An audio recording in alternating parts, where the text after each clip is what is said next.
Primeiramente, agradecer a presença de todos aqui, mais um webinar mensal. A ideia desse fórum aqui é a gente estar cada vez mais próximo de vocês, apresentar um pouco de como está a nossa visão, o que a gente tem enxergado de mercado, fazer alguma atualização dos nossos portfólios. E a área de perguntas e respostas está aqui aberta, então fiquem à vontade para tirar dúvidas, mandar lá as perguntas e a gente vai ao longo da apresentação aqui, interrompendo para trazer as dúvidas de vocês, tá bom? Gui, eu vou plotar aqui a apresentação, fica à vontade aí, tá contigo. Perfeito. Obrigado, João. Bom dia a todos.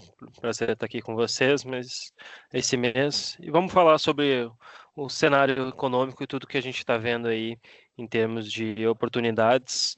Acho que tem todo o material aqui da Bradesco Asset que vai ajudar vocês na tomada de decisão, mas a gente também vai falar ao final um pouco sobre os produtos e aí o João pode fazer mais complementos. Primeiro tema econômico mais relevante, né? Se quiser passar,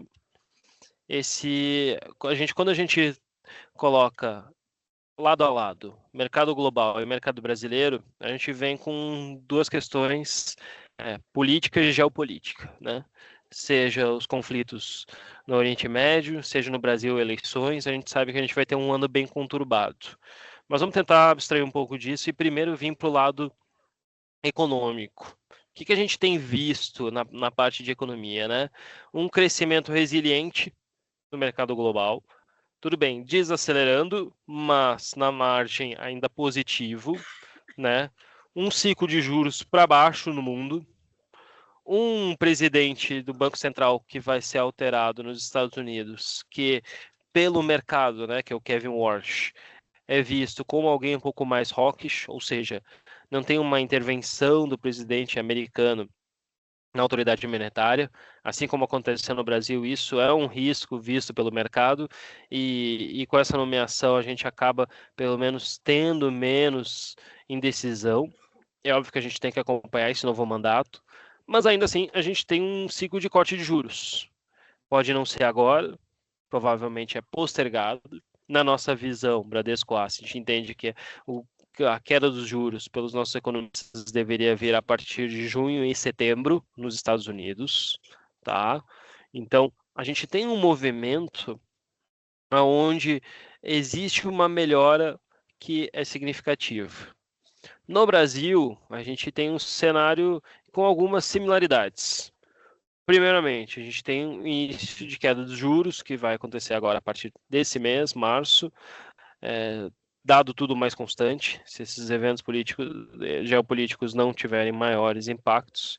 Mas ainda assim, seja um corte de maior magnitude, que é a nossa visão, ou menor magnitude, ainda assim a gente tem esse ciclo se iniciando, né?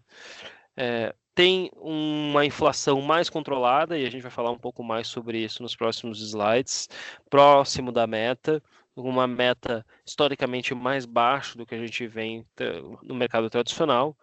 Então, assim, a gente se sente mais confortável com o movimento de câmbio atual, né? Mas, obviamente, a gente não pode deixar de falar de eleições. Antes de falar de eleições, nesse próximo slide, a gente tem a questão geopolítica, que aí é um tema que muita gente tem nos procurado, acaba querendo saber quais são as suas implicações. E vamos ser sérios, gente, para assim, não que alguém tenha uma informação muito diferente do que é comentado no mercado, mas a gente quer saber como que esses impactos vão refletir na inflação, tá? Esse é o grande movimento que a gente tem se preocupado aqui na Bradesco Asset, porque quais são as implicações dele? Lembrando que o conflito entre Estados Unidos e Israel versus o Irã, né, o Irã anunciou, não oficialmente, né, mas existem ataques a navios e aí, consequentemente, existe o bloqueio do canal. Lembrando que lá passam 19% de toda a produção global que a gente tem, né, do mundo. Se fala entre 20 e 25, dependendo dos movimentos. E além de ser um canal extremamente importante, ele impacta também no crescimento da China. Ele tem questões no Oriente Médio que são extremamente relevantes e que fazem com que os preços do petróleo tenham subido. A gente viu aí chegando a mais de 80. O próprio Qatar recentemente também anunciou que esse movimento dos preços do petróleo deve ser um choque que, conforme o conflito vai se estendendo, eles entendem que o preço vai ficar em patamares mais elevados por mais tempo. E a nossa dúvida é como que isso vai impactar a inflação, né? Isso tenderia a deixar os preços mais pressionados, né? Consequentemente, a inflação poderia voltar a acelerar. Ou opção B, né, a Petrobras segurar os preços mais baixos, só que isso, consequentemente, traria prejuízo para ela e prejuízo para nossas contas externas, para o nosso fiscal. Então, ou bate na inflação ou bate no fiscal. Mas conforme a gente tem uma prorrogação dessa guerra, a gente sabe que, consequentemente, isso iria impactar na inflação, e é a nossa grande dúvida. O mercado trabalhava praticamente como consenso de que já haveria uma queda de 0,5% dos juros no Brasil esse ano. Obviamente que esse evento tenderia a mudar as projeções, já se fala de 0,25, alguns falando até de zero. Mas quando a gente olha o resultado real na economia, ele ainda não teve tantos efeitos, né? A Petrobras tem mantido os preços do petróleo em patamares menores. A questão fiscal, isso demora a se propagar. Então, talvez o Banco Central teria ainda espaço para cair, que é a nossa visão. Mas conforme o evento vai se estendendo, isso poderia trazer uma piora significativa e a gente ter que rever nossas projeções. Já no próximo slide, vindo para... Pode passar dois. Vindo para Estados Unidos, lembrando, quem quiser depois pode mandar mensagem aí para o João ou para a Nai, quiserem todos os slides. A gente tem um deck que é bem completo, com bastante informação. Eu vou tentar ser um pouco mais sucinto e focar no que pode ajudar vocês aí na tomada de decisão com os clientes. Mas as eleições, gente, a gente tem visto aí uma melhora gradual da oposição contra o atual presidente Lula, né? A gente sabe aí que ainda tem que se definir quem vão ser os candidatos. Se fala de uma terceira via, né? Caiado, Ratinho Júnior, Leite, e que poderia fazer efeito. O próprio Bolsonaro tem ganhado espaço, mas o que a gente vê não é uma melhora em si puramente do Flávio, e sim nas pesquisas uma deterioração do presidente Lula e na margem. Ainda assim, a gente tem que olhar para frente, e existe uma vantagem para o incumbente histórica, e a gente sabe muito bem que isso acontece. Além disso, o governo tem a máquina pública ao seu lado, o que pode fazer alguns benefícios que acabem ajudando na parte eleitoral. E a gente tem que ficar de olho para ver como que isso vai se destrinchar nas possíveis pesquisas. Algo relevante que a gente sempre fala, independente se for Lula, Flávio Bolsonaro ou a terceira via, ainda assim a gente sabe que essa indecisão até maio vai ter bastante impacto no mercado, tá? Depois disso, a gente provavelmente vai ter um período dependente mais das pesquisas e dos debates, ou dos contatos, ou aparições em podcasts, enfim, do que no momento atual. Mas agora, como a gente tem o período pré-eleições, a gente sabe que muita coisa pode ser ventilada, que faça movimento. Os próprios casos recentes que a gente viu, né, Daniel Vorcaro e toda a influência política que aconteceu, isso também parece ter sido visto negativa. As próprias o próprio carnaval também, tudo que permeou ele, né, na margem teve uma piora do governo, né, nas pesquisas como um todo. Só que isso também pode se reverter rapidamente. Então, a gente sabe que no Brasil é uma eleição apertada, 49, 51%, ou 48, 52%. Então, isso deve continuar tendo efeito, mas pode impactar principalmente aí renda variável, a títulos pré-fixados. A gente pode ainda até maio, pré candidatura oficial, ter bastante oscilação dos ativos. Vindo para o próximo slide, aí que eu acho que a gente consegue ter métricas mais palpáveis, né? A gente vê o núcleo da inflação desacelerando, tá? Quando a gente pega uma janela de 13 meses, janela de 12 meses. Recentemente saiu o IPCA 15, né, que é uma prévia aí do IPCA como um todo, e ele veio uma alta maior que o esperado, então a gente pode ter uma recuperação. A inflação tem rodado próximo a 4%, tá? O teto é 4,5, então, e o objetivo é 3, então está mais perto do teto do que, né, do centro. Mas o que a gente vê que é bem importante são dois pontos, né? O Banco Central tem conseguido ancorar as expectativas. E a gente acredita que nos próximos discursos eles já fizeram boa parte do trabalho negativo, né? E agora tenderiam a colher frutos com a queda dos juros. Eles não devem perder a parcimônia e fazer comentários um pouco mais conservadores e tentar manter essa estabilidade da inflação, até porque é um problema que não foi resolvido e ainda está próximo do teto, mas também a gente vê uma questão de juros reais elevados, né? Se a gente está falando hoje de uma Selic a 15 e uma inflação em 4, a gente sabe que tem um ganho prospectivo em termos reais que é bem relevante. E a gente provavelmente deve ver esse movimento continuar acontecendo ao longo dos próximos períodos, tá? A gente acredita que essa inflação, mesmo com os dados recentes, ela mantém a porta aberta para uma queda de 0,5% da Selic nesse próximo mês. Quem lembra, nas últimas reuniões, a gente até comentava, muitas outras casas, investidores comentavam que os juros iam cair em janeiro, em dezembro do ano passado, e a gente sempre foi um pouco mais cauteloso e ressaltou que os juros deveriam se manter mais estáveis até março ou até junho. Até recentemente a gente consolidou essa queda em março e felizmente foi acertada. Agora, a nossa visão é de uma queda maior do que, por exemplo, está implícito na curva de juros. Quando a gente olha também outras casas concorrentes, a gente fala de um juros médio rodando a 12,5%, 12,25%, 13%. A gente acredita que os juros vêm a 12% ao final de 2026, tá? Entre os fatores, e aí novamente tentando excluir um pouco a questão política, é porque a gente vê uma melhora significativa da inflação.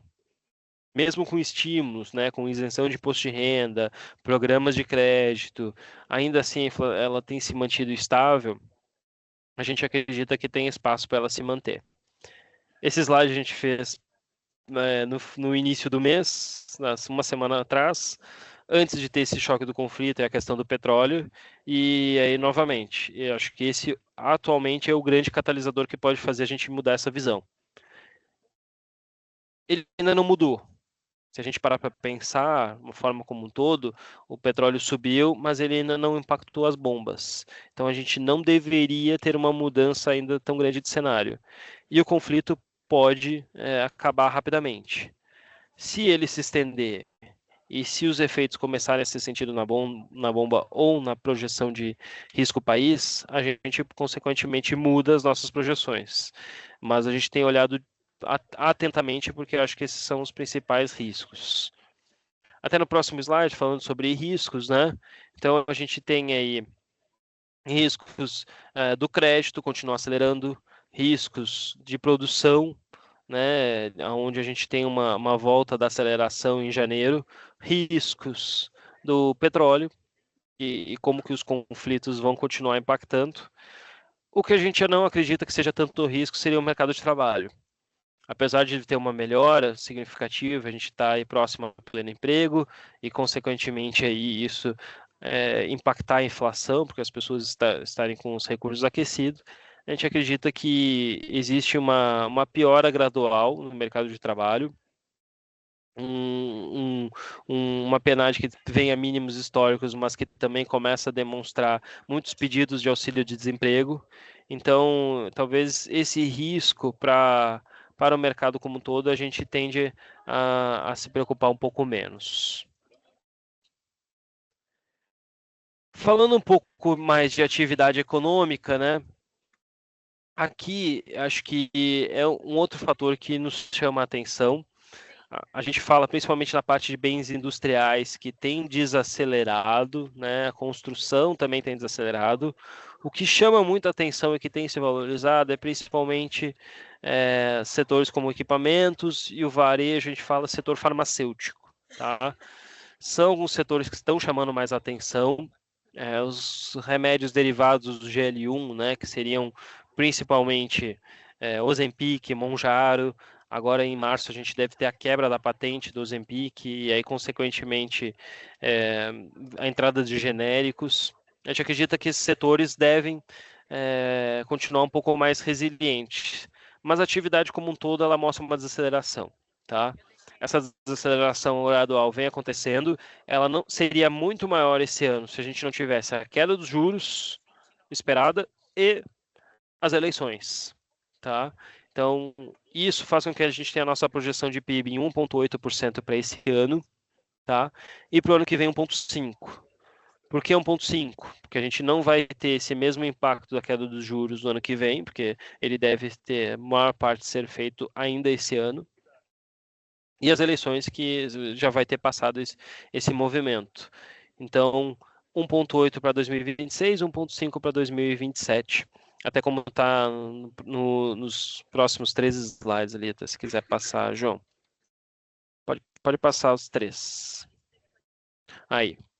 Projeções, né? Que é a bola de cristal dos economistas e o que a gente tem visto. Como comentei, felizmente a gente acertou esse movimento de corte de juros para março, mas agora começa novamente as projeções e a gente tem uma visão um pouco mais agressiva em termos de corte de juros do que precificado. Isso porque a inflação também tem desacelerado, tem vindo para 3,9% e 3,8% para 2027, excluindo eventos geopolíticos e que eles continuem ao longo do tempo. Se eles vierem, tá? A gente tem a gente faz alguns testes, alguns modelos de choque do Banco Central e essa alta poderia vir ali a 4,2, 4,3, o que seria bem relevante. Né? A inflação do IPCA é voltar novamente para o teto da meta e faria com que o Banco Central pudesse cortar menos os juros. Mas a gente tem que ver esses efeitos perdurarem e acompanhar ao longo dos meses se eles vão continuar ou não. O único ponto relevante que a gente continua vendo uma piora significativa é com relação à dívida PIB. Até se quiser voltar um gráfico, João, acho que é bem relevante. Essas aqui são as nossas projeções de dívida brasileira ao final de 2030, se tudo se mantiver constante e a gente continuar com o mesmo ritmo de gasto que o atual, tá? Com ajustes mínimos. Né? O que a gente fala de ajustes mínimos? Né?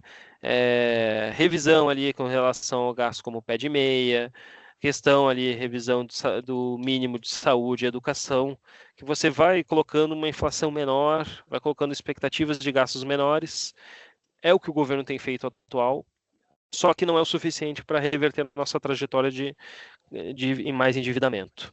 Esse ponto é relevante, e se a gente continuar nesse mesmo nível de gastos que a gente tem visto ao longo dos últimos anos, a gente acredita que provavelmente a dívida PIB brasileira possa chegar em 100% ao final de 2030. Ou seja, ao final do próximo mandato, do próximo presidente, se tudo se mantiver constante, a gente teria aí em 2030 toda a receita que o governo arrecada sendo gasto como despesas. A gente sabe como isso é algo que seria muito ruim para a economia. A gente acredita que o governo precise, ao início do próximo mandato, seja a manutenção, né, do governo atual, ou seja, a entrada de um novo governo, fazer uma agenda fiscal mais ampla, né, com revisões bem mais relevantes. Isso não necessariamente reverteria a nossa trajetória de endividamento ascendente, mas com certeza atenuaria bastante, tá? E isso deveria ser uma pauta. Ponto relevante: Se isso acontecer, naturalmente, uma redução de gastos do governo implicaria em também menor PIB. E aí vocês veem como a nossa projeção de PIB menor também acaba conversando com esse indicador. O governo que necessita de gastar menos vai também ter menor PIB. Menor PIB, menor crescimento da economia, seria menor inflação, né? Acho que todos os indicadores corroboram entre si. O que pode acontecer é naturalmente o governo continuar gastando ou um novo governo também ter o mesmo nível de gastos e aí consequentemente a gente teria uma uma dívida, principalmente uma dívida longa, títulos longos, com taxas elevadas e o nosso endividamento local ficaria elevado, tá? A gente espera que exista pelo menos um meio termo e que o governo vá fazendo alguns ajustes. Obviamente, a gente gostaria de uma agenda mais ampla e que, consequentemente, pudesse reduzir esse ritmo de dívida, porque isso bate muito na curva longa de juros. Lembrando, para quem não sabe, a curva de juros brasileira, a gente olha no curto prazo para dados de inflação, principalmente porque isso vai impactar os títulos, mas a parte intermediária e longa da curva de juros, ela tem um componente relevante que é de crescimento de PIB e dívida brasileira. Se a gente vê uma piora na dívida brasileira e um crescimento menor do PIB, a gente consequentemente veria uma curva ainda elevada, tá certo? Mas, se a gente tiver uma melhora, uma revisão fiscal grande, um PIB que cresce, né, os juros estruturalmente mais baixos, a gente sabe que isso seria possível e, consequentemente, impactaria o mercado. Falando de mercados, né, como que a gente terminou fevereiro e quais as expectativas futuras? Fevereiro terminou similar a janeiro e similar a 2025, onde ativos de risco se valorizaram significativamente. Bolsa de valores próximas máximas, a gente fala pré-fixado com fechamento de taxas expressivas. Acho que o que mudou do mês passado para esse mês foi principalmente títulos de inflação, né, IPCA, que tiveram uma melhora grande, tá? Por que que aconteceu isso, principalmente nos vértices mais longos? Porque a gente teve uma redução do risco país, risco Brasil, né? Como eu falei para vocês, poxa, Guilherme, não teve nenhuma melhora estrutural, mas a percepção do investidor estrangeiro, e isso é uma informação relevante, até porque o investidor estrangeiro ele aloca bastante recursos em outros países e impacta os preços, a percepção dele é que o Brasil, entre os mercados emergentes e no mercado internacional, seria uma aposta interessante. Quando a gente vê em conflitos internacionais, né? Rússia com todas as questões e a versão dos investidores. China também preocupado com todas as discussões geopolíticas, né? Índia, bolsa nas máximas, mas também um crescimento um pouco mais exaurido, né? A gente vê aqui a América Latina como uma alternativa para os investidores ficarem um pouco mais aversas a esse mercado. O próprio mercado brasileiro também, em termos das imposições das tarifas, na margem, acabou se beneficiando e capturando um pouco de alguns outros mercados que ele não tinha tanta participação. Então, isso fez com que o investidor estrangeiro olhasse para o mercado brasileiro com bons olhos, alocasse em renda variável, que a gente sabe com valuations historicamente mais baixos, um juros elevado, e entendesse que existe oportunidade. Ele mesmo também fala de eleições, a gente acompanhou algumas rodadas, onde a gente viu ele com estimativas positivas para o caso de eleições e com todas as mudanças necessárias que deveriam acontecer na questão fiscal ao longo dos próximos anos, tá? Então isso fez com que a curva de inflação fechasse, né, reduzisse e consequentemente os retornos ficassem maiores, tá? Quando a gente olha no ano, esse é o mesmo movimento, no próximo slide, mas eu gostaria de atentar para o seguinte, que é para curva de juros. Nesse próximo slide da curva de juros, a gente tem principalmente um movimento de fechamento dela como um todo. Se a gente olhar, ela ainda roda nos vencimentos intermediários próxima a 12,40, 12,20, depende do período. A gente acredita que tem uma queda para 12% aí na parte mais curta, né? E a gente tem a mudança aí desse movimento, né? Dela ser côncava e voltar a ficar ascendente. Mas ainda assim existe prêmio, tá? Quando a gente olha as projeções ali da Forward, tá chegando próximo a 12% que a gente fala, mas boa parte dos vértices a gente ainda tem algumas expectativas de retorno e que possa haver graduais reduções das taxas. Se a gente para pensar Brasil, a gente ainda está falando de um juros de longo prazo acima de 2 dígitos, que é estruturalmente negativo para o país, né? E se a inflação realmente rodar próximo a 4%, a gente teria um ganho real ainda bem significativo, por isso que a gente acredita que tem um prêmio na curva de juros, seja na curva nominal, como a gente está falando, seja no próximo slide na curva real, tá?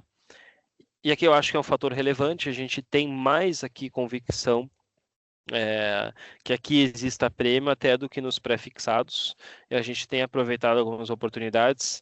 Teve uma melhora no último mês, mas a gente acha, até comparado também com a média histórica, isso demorou para acontecer para ter performances tão positivas por longos períodos. Na verdade, a gente teve apenas um período agora de curto prazo e a taxa ainda continua em patamares de 7%, o que é bem elevado, como vocês viram. A trajetória de dívida PIB é impactada, tá? Quando a gente vê em termos de posicionamento, né, a gente acredita, como eu falei para vocês, a nossa convicção é um pouco mais ali nos juros reais. A gente tem algumas posições ali em juros nominais na parte intermediária da curva, né, 28, 29. Obviamente isso depende da cabeça do gestor, uma gestão mais ativa de renda fixa. Para os nossos parceiros aqui nas nossas apresentações, a gente até não tem nenhum produto de juros ativo, mas acredito que a gente possa ter. E é importante até para a tomada de decisão de vocês, onde a gente vê que tem mais prêmio, tá? Passando alguns slides, indo para a parte de crédito, que aqui eu acho que é o que para vocês é mais relevante, né? No mês passado a gente teve um arrefecimento dos spreads de crédito de uma forma generalizada. Contudo, a gente teve uma piora de alguns nomes relevantes, né? Casos aconteceram, Raizen, no último mês, que acabou inclusive contaminando algumas empresas também no grupo Cosan. Teve resultados de Hapvida, que também chamaram a atenção. Braskem foi outro nome que teve uma mudança significativa. Então, são alguns nomes em setores diferentes que estão impactando o mercado, tá? Mas como um todo, a gente ainda vê bastante demanda, um mercado ainda otimista, com emissões assim privadas bastante demandadas.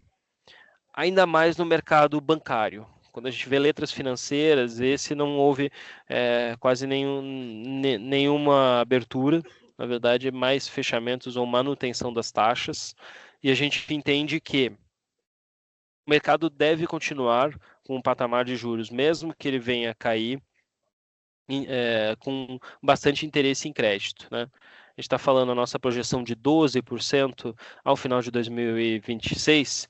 Se a gente estiver certo, né, a gente está falando de uma que começa em 15 e vem a 12. Isso a gente está falando de juros real de 13% e 20%. Então, é um juros ainda bastante elevado. Mesmo que se mantenha em 12 ou até venha 11, a gente entende que o investidor brasileiro gosta ainda do mercado de crédito e tem oportunidade. É óbvio que existem riscos e a gente está vendo o mercado oscilar. Mas ainda assim, a gente acaba vendo que existe uma diferenciação entre alguns nomes que são mais relevantes e outros menos relevantes. Quando a gente fala de eleições, tá? Esse slide eu apresentei coloquei na última apresentação, também só para reforçar. Acho que para o mercado de crédito é um pouco diferente do mercado de ações, onde tem uma dicotomia maior, né? Onde, dependendo do candidato, a bolsa pode ir, algumas casas falando, a 300 mil pontos, outros 150 mil pontos. É um range bem grande. Então, as eleições tendem a fazer mais preços. No mercado de crédito, a gente fez diversos estudos, rodamos alguns modelos e não notamos que as eleições tenham grandes impactos. A gente deve ter um número menor de emissões a partir do segundo semestre por conta desse período eleitoral, mas a gente também tem uma redução dos juros que deveria fazer as empresas emitirem um pouco mais. Na margem, a gente vê um menor número de emissões. Ano passado foi um ano bem positivo para o número de emissões. A gente acha que esse ano deve ser um pouco menos, principalmente nos ativos incentivados. O que a gente não se preocupa não é com eleições, mas é com relação ao endividamento das empresas. A gente continua monitorando isso, né? Mas eles se demonstram mais estáveis. O mercado agro era um que tinha se endividado bastante e que tem mostrado uma melhora depois de períodos bastante conturbados, né? Então, isso é relevante. O que a gente se preocupa são com alguns nomes, né? E aí, quando a gente olha no próximo slide, algumas marcações, a gente consegue ver que o mercado tem precificado aí quedas significativas, né? Quando a gente fala aí de cases como CSN, né, empresa mais de commodity, né, Hapvida, por causa de um resultado financeiro, Raizen, com um endividamento elevado, a gente vê que tem alguns nomes que estão oscilando. Os próprios relacionados a Banco Master que tinha, né, Oncoclínicas que tinham caixa com eles, é, é, Aliança, Aliar, que tinha sócios aonde impactavam, também tinham relação com o Banco Master, Ambipar, né, que caiu mais de 80% aí do valor dela. A gente vê que o mercado ele tem impactado alguns poucos nomes, né? Mas, até tem no próximo slide, eu sempre gosto de ressaltar, eu acho que esse slide é bem relevante para isso. O mercado como um todo, na nossa visão, tá? Hoje ele é muito maior do que, por exemplo, quando a gente viu há 2, 3 anos atrás, tá? O mercado de crédito hoje tem mais de 2,5 trilhões, enquanto antigamente tinha 1,1 trilhão. Algumas empresas que tiveram impactos mais recentes, elas têm posições muito menores do que no passado a gente viu Light e lojas americanas. E por isso que mesmo que aconteçam outros nomes e outras empresas sejam impactadas, a gente acha que esses eventos não devem ter uma contaminação tão grande nos spreads de crédito e eles devem se manter baixos por mais tempo, tá?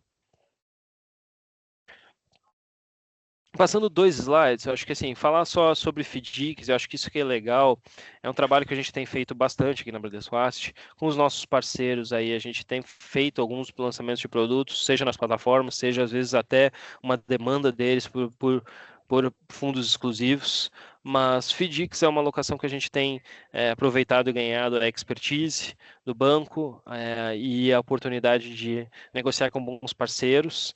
A gente tem aumentado a nossa carteira. Felizmente, a gente recentemente lançou um FDIC que já foi totalmente demandado, né? Já fechou, já teve o capacity todo alocado. E isso demonstra como, nesse ambiente de spreads menores, a gente tem que buscar diferenciação. Essa diferenciação é relevante, ela tem nos ajudado aí na alocação, por exemplo, dos nossos produtos, o Ultra, que muitos conhecem, né, o Capital 2, que é o que a gente fala que seria o Zupo, e outros fundos, eles têm uma alocação em FDIC, e vocês veem que apenas uma fração do produto pode ajudar significativamente no retorno e na performance dele. A gente entende que aqui a gente consegue agregar valor aos nossos cotistas e fazer com que vocês tenham uma performance melhor nos fundos, tá? Próximo slide, indo para os incentivados, e aqui a gente sabe que tem bastante demanda e muita gente procurando, né? Em fevereiro, os spreads abriram, a gente vinha de um momento maior otimismo, ainda tem dúvidas com relação à discussão para, principalmente, se vai talvez tentar haver uma tributação ou não, mas o fato é que o investidor brasileiro esse produto acabou caindo nas graças e a gente vê ativos incentivados tomando cada vez maior proporção das carteiras, né? Isso acontece muito no segmento private, e a gente sabe que normalmente os clientes eles têm mais interesse em ativos isentos, e a gente acredita que isso esteja massificando aí para o cliente alta renda, até para o cliente varejo. Além disso, a gente tem um movimento relevante no mercado onde LCIs e LCAs estão tendo menor nível de emissões. E aí o cliente ele acaba ficando órfão de algumas oportunidades e a gente acredita que os fundos incentivados vão continuar. Essa abertura dos spreads foi mais principalmente uma menor necessidade de alocação dos fundos, né, uma mudança aí ao longo do período, ou uma menor corrida. A gente também está com um pipe de bastante emissão, principalmente nesse mercado, e aí alguns nomes que talvez sejam um pouco mais arriscados devem emitir e consequentemente, os investidores ficam um pouco mais aversos, demandando mais taxa. Então, a gente acha que essa alta dos spreads de crédito nos incentivados foi mais uma correção de um movimento muito significativo que aconteceu no mês passado. Ainda assim, quando a gente olha o próximo slide, a gente fala principalmente no estudo que o BBI fez, que é a necessidade de alocação dos fundos, por mais que agora talvez tenha reduzido a necessidade deles, por exemplo, os nossos fundos de alocarem, porque tem aquele período de 6 meses, né, de lançamento do fundo, e depois de 2 meses até o enquadramento. E como a gente teve muitas emissões de fundos no meio do ano passado, a gente via essa necessidade de alocação. Agora ela deve reduzir, mas a gente acredita que ela ainda é positiva, tá? Esse estudo do BBI, ele faz uma comparação, assim, né, necessidade de alocação, juros que vão recebendo, amortizações, papéis em tesouraria, e ele compara com a quantidade de emissões. O que eu quero dizer com isso? Eu quero dizer que quando a gente olha a captação na parte de cima, se ela for zero, tá? E a gente está vendo ela ser positiva, mas vamos contar que ela seja zero ao longo do ano. E a gente tenha menor número de emissões, como a gente está vendo e a gente espera para esse ano, a gente ainda tem uma necessidade de alocação da indústria de 18 bilhões. Ou seja, a gente tem uma demanda por títulos ainda ao longo desse ano, tá? E isso faz com que a gente mantenha os spreads baixos. Eles podem oscilar, a gente pode ter eventos de crédito significativos e que deixam os investidores mais aversos, mas na margem, esse número, como a gente acredita, deve melhorar, deve ainda ser mais demandante do que vendedor, tá? Isso a gente está falando captação zero. A gente tem visto captações positivas, mas ao longo do ano isso pode, obviamente, se reverter. O que eu quero dizer com isso? Principalmente a gente deve manter spreads menores. Passando lá para a parte de renda variável, até para deixar para o João comentar um pouco mais dos ativos, mas acho que é um ponto relevante, até porque a gente também tem produtos com vocês. A Bolsa Brasileira foi um grande destaque aí em fevereiro, entre as bolsas mundiais. No acumulado do ano, seja em real ou seja em dólar, a gente está bastante positivo e a gente é um dos principais mercados do mundo. E como eu disse, a América Latina como um todo tem se beneficiado, tá? Esse movimento, eu acho que o que a gente pode principalmente ver é mais por uma questão de fluxo. No próximo slide a gente vê que o fluxo no ano ele é bastante positivo. No ano passado ele foi positivo, mas 0,4, na verdade seria 4 bilhões, né? É um fluxo 0,4 bilhões, 400 milhões, porque ele chegou a crescer bastante no ano passado e depois reduziu. Quando a gente vê esse ano, o fluxo de 7 bilhões é bem maior do que o ano passado inteiro, em apenas 2 meses, tá? A gente tem visto essa rotação, a busca por valuations, né? Parece que no mundo existe uma atração para diversificação. A gente acredita que isso deve se manter ainda mais porque esses mercados continuam com valuations historicamente baixos, tá? Até falando um pouco mais de posicionamento, e aí indo ali para o slide de alocação, temas e perspectivas, tá? A gente acredita que ainda tem espaço.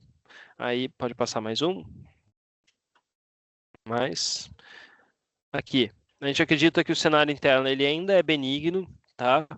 Ele ainda tem oportunidade, mesmo que a bolsa esteja próximo das máximas, porque o corte de juros, a gente acredita que ele tem um espaço para cair ainda mais do que foi precificado.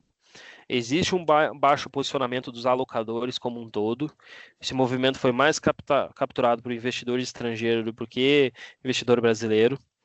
O componente eleições é um componente assimétrico, onde boa parte dos riscos parecem já ser precificados e uma mudança estrutural, e a gente sabe como as eleições no Brasil são imprevisíveis, poderia fazer um upside ainda maior. Obviamente, a única preocupação fica na parte fiscal, e essa a gente não tem visto nenhuma melhora tão grande. Mas, como um todo, a gente ainda vê fatores positivos. E aí, para finalizar, acho que o último slide é com relação a valuations e setores. A gente tem aqui um valuation que ele já volta para a média dos últimos 10 anos, mas, lembrando, média dos últimos 10 anos, a gente está falando com os últimos 5 anos, uma média muito menor. Se a gente olhar períodos entre 2016 e 2020, a média do valuation foi significativamente maior. A gente está falando de 12,9 vezes preço-lucro, né? Ou PI. Hoje está em 10. Então, para quem acha que a bolsa já andou e já está cara, se a gente parar para pensar em períodos mais positivos para a bolsa, ela pode negociar com valuations ainda maiores, tá? E aí, só voltando ao último slide, em termos de setores, e aí principalmente para as locações dos fundos, a gente tem priorizado aqui setores como logística, infraestrutura e concessão, por serem setores mais resilientes. Em termos de queda dos juros, a gente acredita que possa ser mais capturados pelo mercado imobiliário, tá? Porque ele seria um player onde a gente poderia fazer um foco e ter uma valorização interessante. A gente não gosta tanto ainda de consumo e varejo discricionário, mesmo com queda dos juros, eles podendo se beneficiar. A gente acha que margens são baixas e valuations não correspondem à oportunidade. E setor farmacêutico, onde a gente, esse sim, vê uma melhora, uma mudança estrutural grande e acredita que ele possa continuar performando bem. A gente faz um mix aqui entre fazer um pouco do stock picking, por alguns dos fundos que que o João vai comentar logo mais, com bond proxies, né, que seriam ativos mais conservadores, uma estratégia um pouco mais barbell, né, onde alguns a gente tem a segurança da geração do fluxo de caixa e outros a gente pode pegar essa mudança de juros mais na veia. Em termos de cenário, é isso. Obviamente, fico à disposição a perguntas, mas acho que era legal a gente falar um pouco do resultado dos fundos. Ótimo, Gui. Muito bom. Se alguém tiver dúvidas, ainda pode mandar aqui no chat, na área de perguntas e respostas, que o Gui vai estar aqui ainda para a gente responder perguntas se vocês tiverem. Vindo aqui mais para o resultado dos fundos, pessoal, começar falando, a gente separou alguns fundos aqui de toda a nossa grade que eu acho que faz mais sentido para o momento. Né? Começando pelo Zupo, tá? Ele é o nosso fundo de crédito privado, com uma média de 75% aqui de concentração em crédito, D mais 6. Tá? Ele performou um pouco abaixo do CDI esse mês.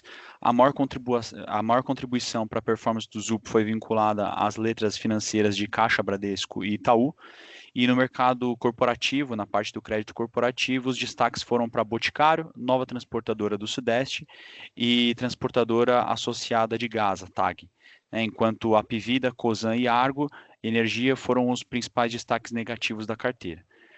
Para a parte do Zupo aqui, pessoal, eu gostaria só de trazer um slide, que acho que é algo que eu tenho compartilhado bastante, principalmente com os escritórios de agente autônomo, que acho que é uma visão que ajuda para trazer até para os outros assessores do escritório, para mostrar o benefício que o Zupo traz na carteira do cliente em termos de diversificação de caixa.